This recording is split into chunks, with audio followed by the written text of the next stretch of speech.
As you heard in that report, Ohio Governor John Kasich is hanging his entire campaign on his home state. Kasich has repeatedly expressed a loss in the Buckeye State would be the end of the line for him. But he did get support this week from a very unlikely source, GOP rival and Florida Senator Marco Rubio, who is asking his supporters to vote for Kasich in Ohio. The Rubio campaign saying it believes Kasich is the only candidate who can stop Trump in Ohio. According to a new Fox News poll, that may be true. Kasich is leading Trump by 5 points.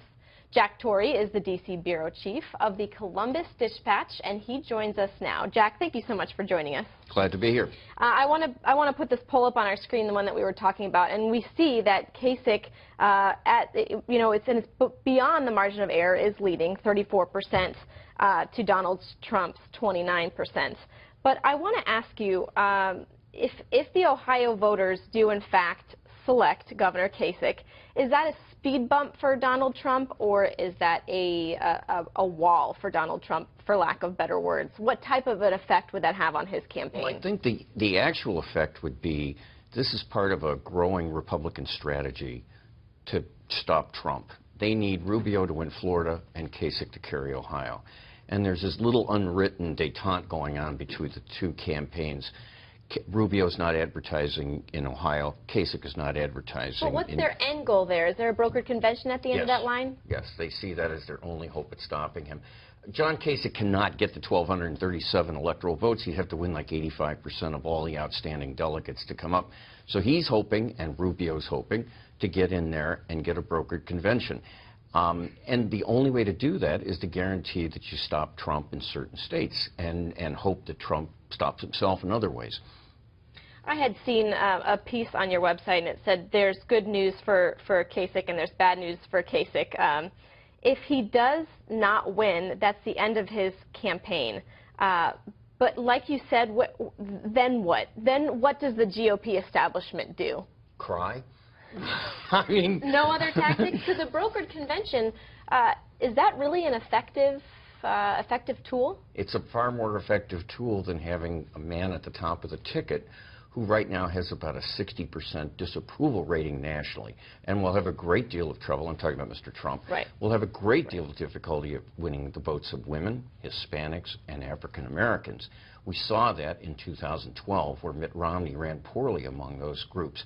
You can't rerun the 2012 election and hope to win. So, and the point is, there aren't enough angry white guys out there to elect him. So the Republicans know this. Mitch McConnell has told his people, if Trump is nominated, you run your own races for re-election. Okay, so we're running that hypothetical, but let's run the other hypothetical, because these are winner-take-all states. Correct. So there's 367 delegates up for grabs, but both Ohio and Florida on Tuesday are winner-take-all. That's 66 and 99 delegates. What if Trump gets both these states? Then I would say it's going to be almost impossible for the Republicans to stop him, that he'll be the nominee. And that'll put the Republicans in a very difficult spot in Cleveland. Right. They either get behind him or they launch a third-party candidacy. And the state election laws are very hard to do that. It's one of the reasons former New York Mayor Michael Bloomberg chose not to get in this, because it's a very difficult thing to do. But the Republicans nationally are scared to death of this guy. From your experience in covering campaigns, obviously this is unprecedented, the rhetoric that we've seen, and it's obviously been ratcheted up. What type of an effect do you think, especially with the recent violence that we've seen, the violence or the uptick in protesters in the past 24 hours, what type of an effect is that going to have ahead of Tuesday?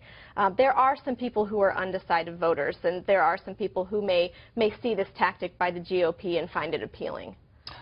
I think there's a lot of it. I think one of the ways to do is look back at the 1968 election, where George Wallace unleashed a lot of the similar types of emotions.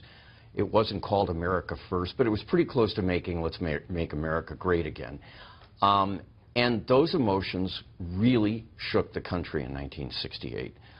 Eventually, though, the country chose between Richard Nixon and Hubert Humphrey, and they selected Mr. Nixon. I think you can see the same type of thing happening here. What happened in Chicago last night is a real scary thing for a lot of national Republicans, because Trump, it's almost like he went and saw Broderick Crawford in All the King's Men to watch, here's how to do this. If you watch that film, you will see Willie Stark, the Crawford character, appealing to all the basic instincts of his supporters and unleashing a lot of emotions. And once you do that, you don't know where it's going to end. I would say that that is one way to sum up what we've seen, unleashing a lot of emotions. It's been a very turbulent campaign. We appreciate you coming on, Jack Torrey, D.C. Bureau Chief. It's very interesting. I hope that we have you back, and we'll certainly have all eyes on Ohio, among other states, on Tuesday. Great. Thank Glad you to be so here. much.